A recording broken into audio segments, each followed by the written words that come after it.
Statistics Canada's annual alcohol sales study lists which types of alcohols are sold in each of the provinces and which types are on the rise in each of the provinces. Here's what we think you're most likely to buy based on where you live. In Ontario, drinkers generally prefer beer, with wine coming in a close second.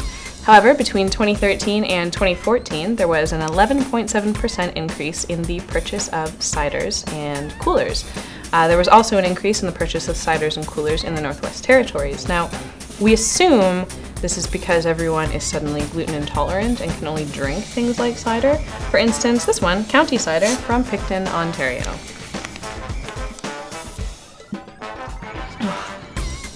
It tastes like piss. Now, Quebec is actually the only province in Canada where wine purchasing outweighs beer purchasing.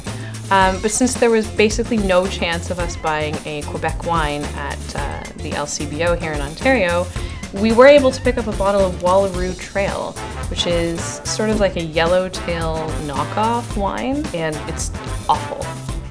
It is awful. But it is the most popular wine in Quebec. Drinkers in Alberta and Saskatchewan increased their consumption of ciders and coolers by a whopping 21 and 22% respectively from 2013 to 2014.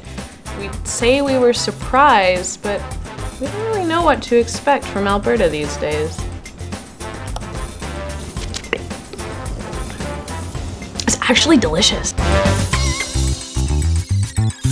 In Prince Edward Island and Nova Scotia, wine consumption was up in 2014, which makes sense because what goes better with fresh seafood than delicious white wine?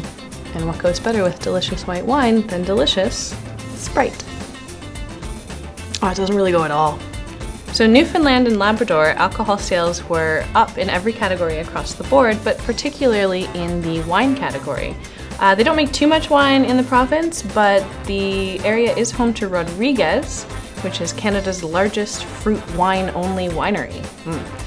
We couldn't get that in Ontario at the LCBO, obviously, so we concocted a cocktail called the Rodriguez, which is wine and Diet Coke, plus some maraschino cherries.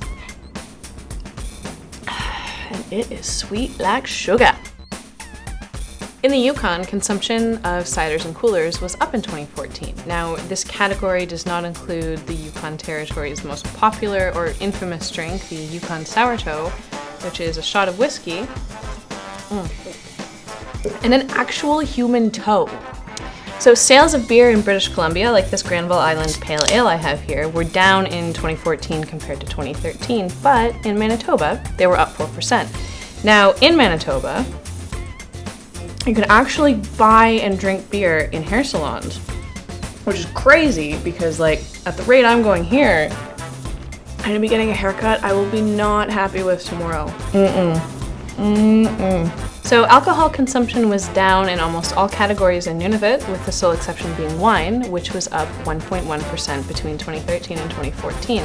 It's not surprising since the sale of alcohol is completely banned in 7 of Nunavut's 25 communities, and it's restricted in another 14 of those where alcohol purchases have to be reviewed.